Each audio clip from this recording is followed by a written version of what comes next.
मैं नेहा जैन, सह आचार्य भूगोल, श्री प्रताप सिंह बारठ राजकीय स्नातकोत्तर महाविद्यालय शाहपुरा भिलवाड़ा, मानव भूगोल की अमेरिकन विचारधारा के भाग 1 के अंतर्गत हमने पूर्व में कुमारी ई सैम्पल और एल्सवर्थ हंटिंगटन का मानव भूगोल के विकास में योगदान का अध्ययन किया था।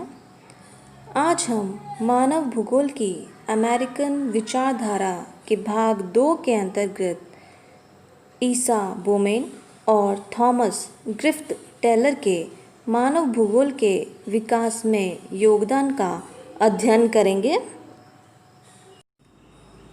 ईसा बोमेन का जन्म 26 दिसंबर 1878 वाटरलू में हुआ था।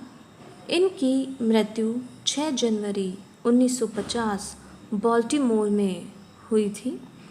ईसा बोमेन एक अमेरिकन भूगोलवेत्ता थे। इनकी प्रारंभिक शिक्षा मिशिगन में हुई थी। इनकी रुचि प्रारंभ से ही प्रकृति दर्शन और उसके चित्रण में रही है। बोमेन महोदय ने भौगोलिक यात्राएं भी की। 1913 में इन्होंने दक्षिणी अमेरिका की यात्रा की, जहां सर्वप्रथम एंडीज पर्वत के धरातलीय स्वरूप का इन्होंने विशेष रूप से अध्ययन किया।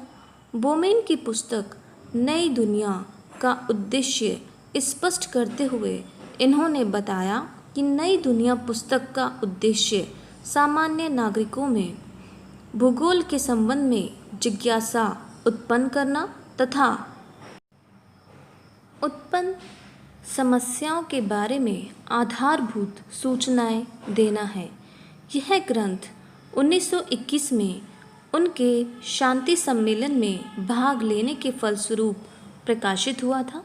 इन्होंने एंडीज पर्वतीय क्षेत्र का भ्रमण किया और इसके आधार पर अपना लघु शोध the geography of the central Andes लिखा।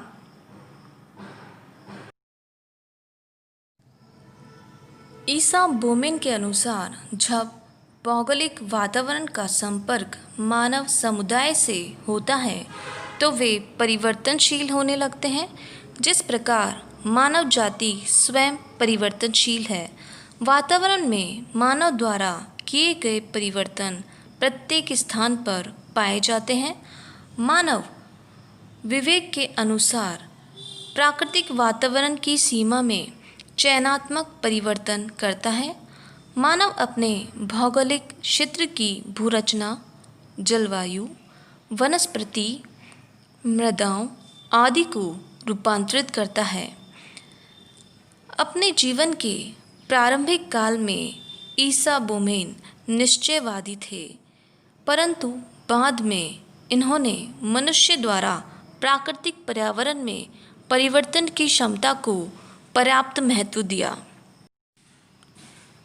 ईसा बोमेन के अनुसार मानव स्वयं को बदल रहा है, साथ ही विश्व को भी, जिसके साथ वह चल रहा है। ईसा बोमेन ने अपने यात्राओं के अनुभव और अध्यापन से प्राप्त अनुभव को अपनी रचनाओं में संजोया। उनकी प्रमुख रचनाएं इस प्रकार हैं। पहला, नया विश्व, राजनीतिक भूगोल में समस्याएं। दूसरा, पुरोगामी उपांत या अग्रिम सीमा प्रदेश। तीसरी, सामाजिक विज्ञानों के संबंध में भूगोल। चौथा, अटाकामा के मरुस्थलीय पदचिह्न। और पांचवें है भूमि बसाव की समस्याएं। अगले विचारक है Thomas Griffith Taylor. Thomas Griffith Taylor प्रसिद्ध अमेरिकन भूगोलवेत्ता थे। इनका जन्म 1 दिसंबर 1880 में लंदन में हुआ था। इनकी प्रारंभिक शिक्षा ब्रिटेन और ऑस्ट्रेलिया में पूर्ण हुई। इनकी सर्वप्रथम नियुक्ति 1907 में खनिज विभाग में भू आकृति वैज्ञानिक के पद पर हुई। इन्हें 1916 में अंटार्कटिक की भूवैज्ञानिक संरचना नामक शोध प्रबंध पर डॉक्टरेट की उपाधि मिली। ऑस्ट्रेलिया के विश्वविद्यालय में 1920 में इन्होंने भूगोल विभाग में भूगोल के प्रथम प्रोफेसर पद पर नियुक्ति प्राप्त की। इसी समय इन्हें ऑस्ट्रेलिया की राष्ट्रीय मौसम विज्ञान सेवा का सदस्य भी चुना गया। टेलर स्पष्टवादी विचारों वाले अग्रदृष्टा व व्यवहारिक भूगोलवेत्ता थे। ऑस्ट्रेलिया की राष्ट्रीय प्रवास नीति में भेदभाव होने के कारण इन्होंने ऑस्ट्रेलिया छोड़ा और 1928 में संयुक्त राज्य अमेरिका चले गए, जहां उन्होंने शिकागो विश्वविद्यालय में भूगोल प्राध्यापक पद पर 1935 तक कार्य किया और इसी दौरान इन्हें अमेरिकी भूगोलवेत्ता संघ का स्थायी सदस्य चुना गया। 1954 में इन्हें विज्ञान अकादमी के लिए भी चुना गया। 1958 में ऑस्ट्रेलियन भूगोलवेत्ता संस्थान का इन्हें संस्थापक अध्यक्ष चुना गया। 1919 में इन्होंने इन्हीं आधारों पर ऑस्ट्रेलिया का भूगोल लिखा।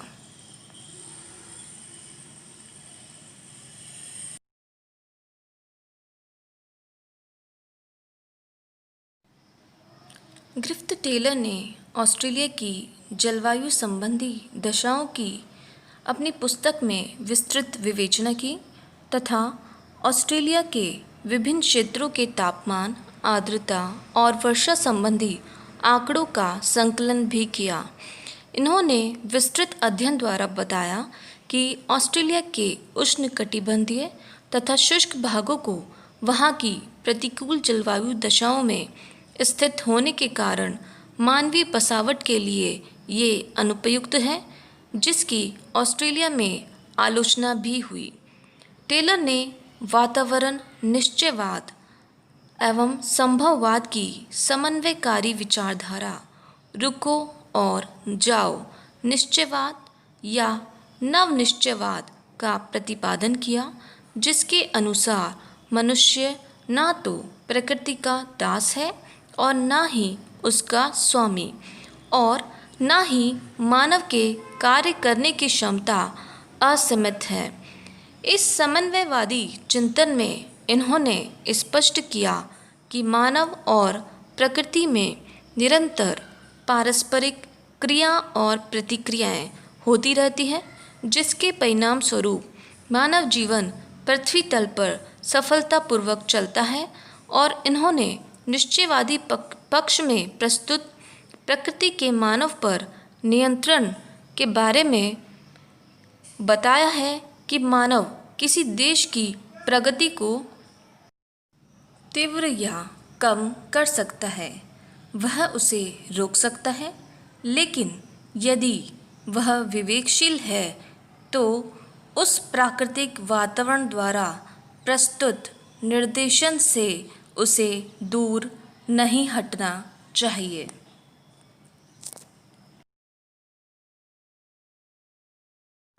इन्होंने मानव को वातावरण का स्वामी नहीं माना है, अपितु उसकी तुलना नगर में चौराहे पर खड़े एक सिपाही से की है, जो सड़क पर वाहनों के चलने की गति को मंद या तीव्र कर सकता है, लेकिन उसकी दिशा वह परिवर्तित नहीं कर सकता।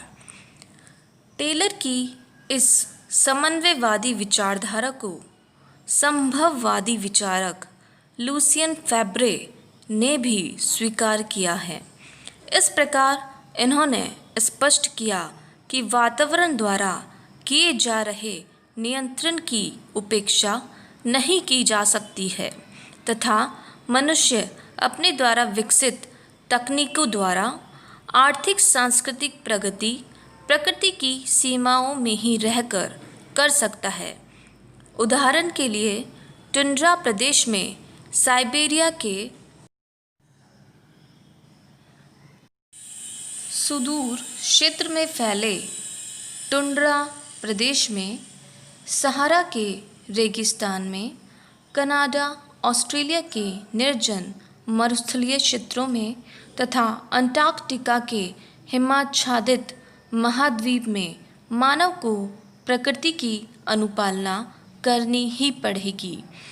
ग्रिफ्थ टेलर ने मानव प्रजातियों से संबंधित अपना प्रवास कटिबंध सिद्धांत अर्थात माइग्रेशन जोन थ्योरी भी प्रस्तुत की है। इसे टेलर ने कटिबंध स्तर सिद्धांत भी कहा है। 1907 में इन्होंने अपनी प्रकाशित पुस्तक अवर इवोल्विंग सिविलाइजेशन में जियो पैसिफिक की विचारधारा को भी प्रस्तुत किया है, जिसमें इन्होंने विश्व के भौगोलिक पक्षों का विस्तृत विवेचन किया है।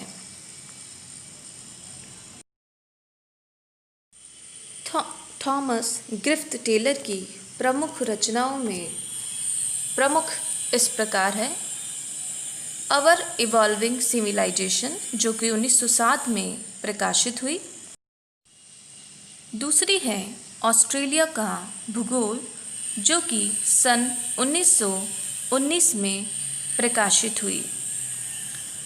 इस प्रकार ईसा बोमेन और थॉमस गिफ्थ टेलर ने अपने अध्ययन और अनुभव के आधार पर कई रचनाएं लिखी, जिनसे मानव भूगोल का विकास हुआ और इसका क्षेत्र विस्तृत हुआ।